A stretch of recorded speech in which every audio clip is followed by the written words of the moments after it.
doing this so as not to piss you off in the very beginning of my speech. Too late. This part you open it up.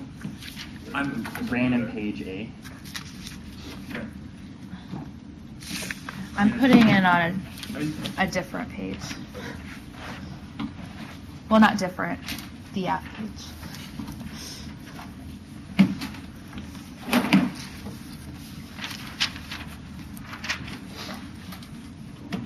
You ready for this, Helen? Uh-huh. Okay. Go ahead.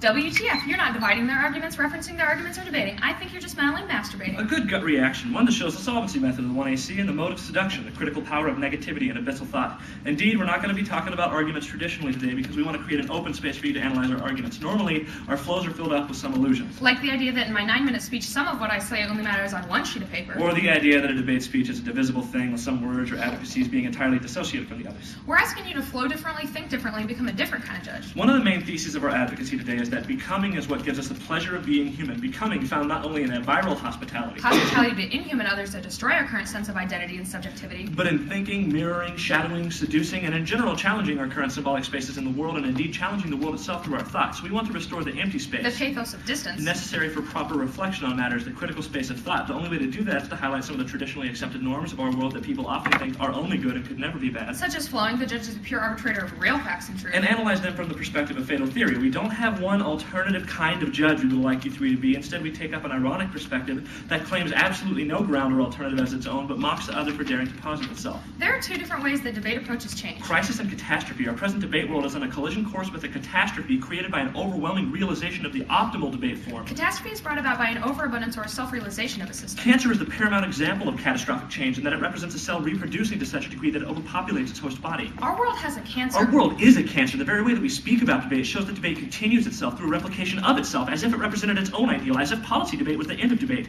Predictability is our highest touted standard. Even if it provides extra ground, it's not predictable ground. The bright line which determines who is good and who is evil. And we demand that you excise that unpredictable demon with your ballot. After evil's due removal, debate is taken to nowhere but where it is and has been for the last 140 years. And we even feign a weak hospitality to radical thoughts about the resolution. All hail the radical advantages to Supreme Court action. Due performance on the negative. This is pretty much bullshit, and we all know it. One of the beautiful things about being human is that we're sexual beings. Our reproduction depends upon procreation, which depends upon the dual relation of two beings radically foreign to each other, intermingling to produce a third radically other being. One of the ugly things about debate is that it is incestuous. The only way that new debate The framework. is created is through mixing of what we have now with where it came from. Debate just had sex with its daddy, and here are our pretty little Kansas babies now. This isn't hospitable. This isn't openness or a will to become any radical other or other in any sense. At most, it's a will to preserve the other only in the same. Dispensing with the other is a radically strange dual part of our world. There is no alterity here. No fundamental openness at the heart of our being towards alteration, altering, or alter reality. No responsibility to all the excluded possibilities of being that are not embodied in the world today. Obi and I value becoming. To become the radically other, to become the absolute stranger, but more than that, to always be radically stranger to myself, because there is never such a thing as a myself that I can fully know. I'm always a stranger, even to myself. Debate is headed for a catastrophe. So let us look debate with its own eyes as its mirror. Make debate peer into its own inner abysses. Divert debate to a crisis. Hallie and I theorize debate from the position of fatal theory in order to shadow debate, to follow in its footsteps, And in doing so, always being its mirror. showing it that despite its best attempts, it As with the world, is going nowhere. Every attempt for debate to exchange itself for some transcendent good fails. there's not really a debate field. Talking fast just makes people think we're ditzy. Any attempt to reconstruct the world from the knowledge that we gain in debate always fails. At the basis of every exchange lies the exchange of the nothing, the inner abyss of every economy and every system, the fundamental negativity that is indissociable from all positivity. Push debate towards a crisis.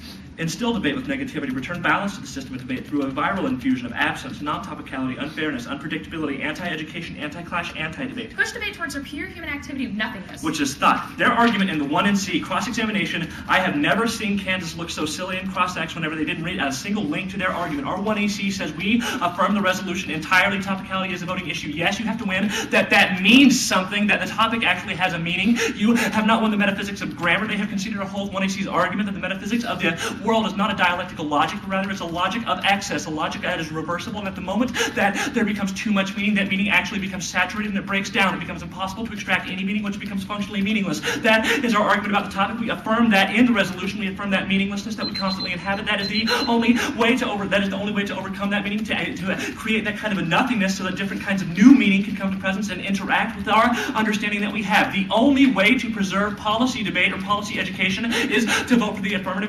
Our argument is not about the exclusion of particular individuals. Our argument is about the exclusion of particular knowledges and the way that affects our other bodies of knowledge. Our argument is that policy education becomes incestuous and it becomes bad policy and ivory tower elitism in a world where you do not have to defend your arguments against critical education. All you had to do is make policy debate good, politics good arguments, because those are offense against our AF, but not read your framework argument, and our AF would not have been as much offense against you. But you have said you should not be able to speak. That is your alternative to how to access politics. That is a violent alternative that ultimately is more counterproductive for your own form of knowledge that you say you want to inculcate in individuals. And secondly, there are already 155 cases that exist in the status quo right now. They say 155 resolutions would be terrible, but this argument is nonsense in a world where no one defends the entirety of the resolution. People only defend examples of the resolution, which is our argument about saturation. Also, your alternative ways for creating particular kinds of change for the topic to open up different spaces for different kinds of thoughts do only particular kinds of good and do only good to the resolution. Our argument is that we have to return duality because of the nothingness to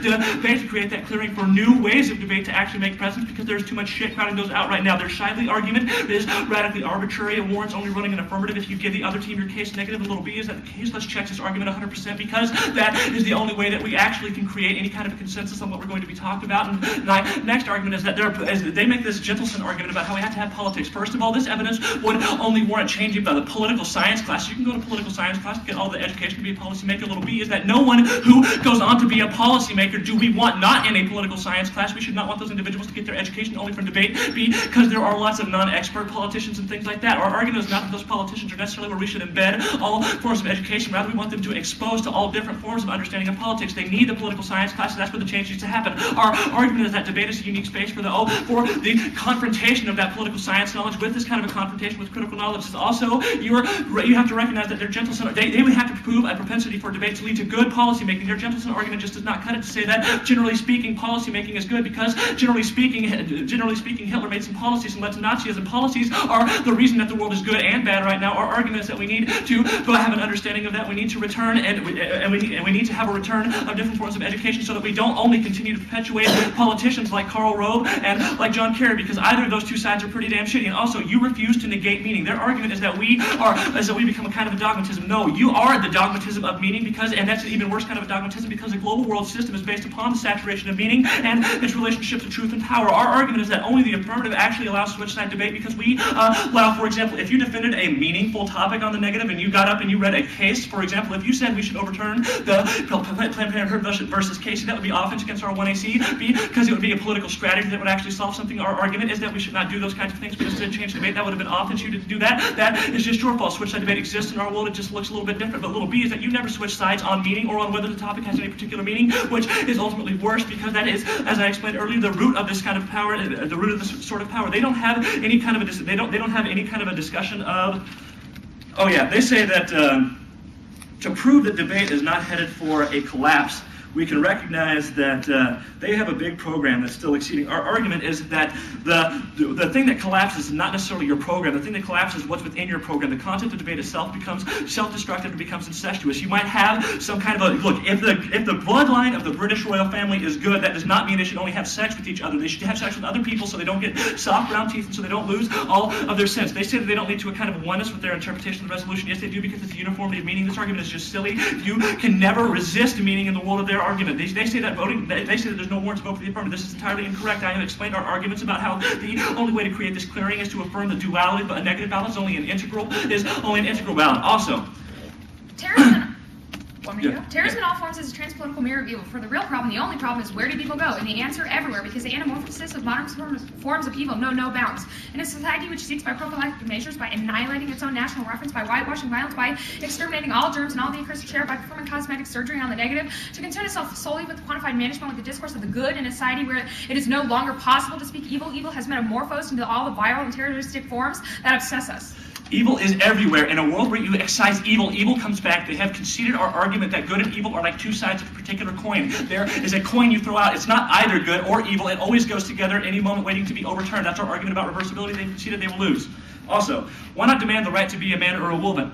No one can stop me from claiming the right to move my knight in a straight line on a chessboard, but where does it get me? Debate is not fair. That's what you're doing. We'll take some.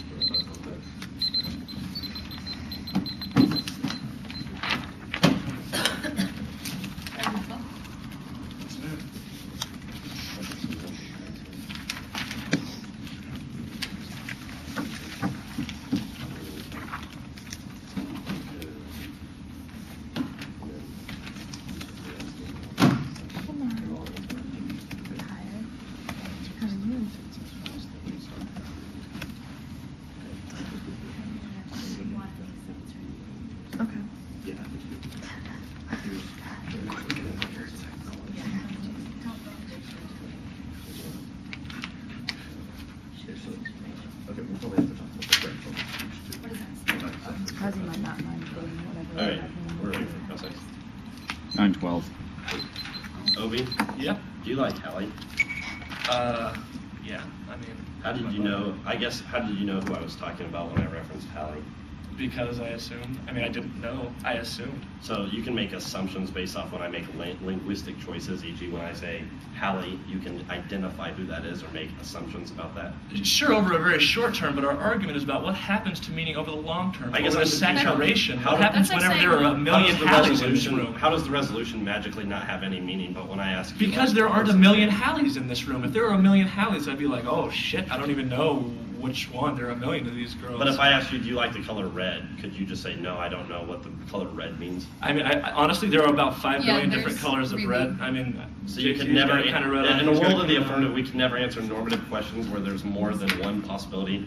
Like, do you have a... do you No, it's have- not that there's more than one possibility. Our argument's in particular about just the saturation of meaning and the impossibility. But you interpreted to what I extract. meant, right? When I said Hallie, you go ahead and assumed that it was the Yeah, Hallie that sat again, next to you. but Yeah, look, that's pretty simple. You're pointing out a noun. Our- There's our- a constant. our Yeah, so affirmative- when I say Supreme No, but Court, can what do you think of? I can answer you. I can answer you this.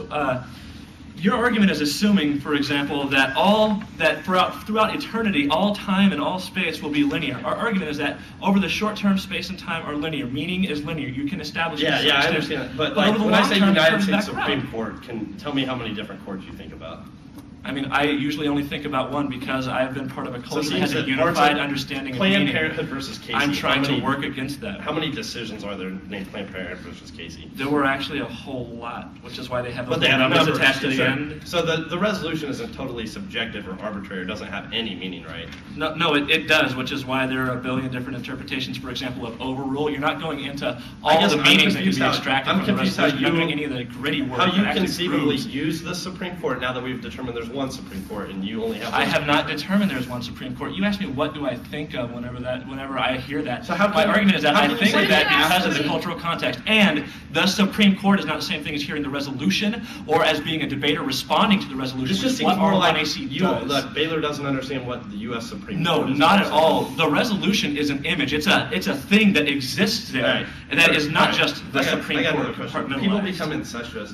Do you think Baylor's the first person that's ever broken the rules and becoming revolutionary in their ability to not By- talk about the topic? No, by no means, because what we're doing is just fulfilling our destiny of becoming. That always happens in debate. The critique came out of this very return of evil through our attempt to make I don't debate good. understand The how you counter plan say initially mob came debates out negative impending fiat. incestuous collapse then, if you're just one No, of the same. because our argument is that the debate and our attempts to vote on framework and topicality arguments tried to put an end point and enslave debate to its current form of policy debate. That is what your 1 and C tries to do. We need to have an open-endedness that welcomes our own annihilation and welcomes things like negative fiat, like the advent of the critique, and like our own future and our own death.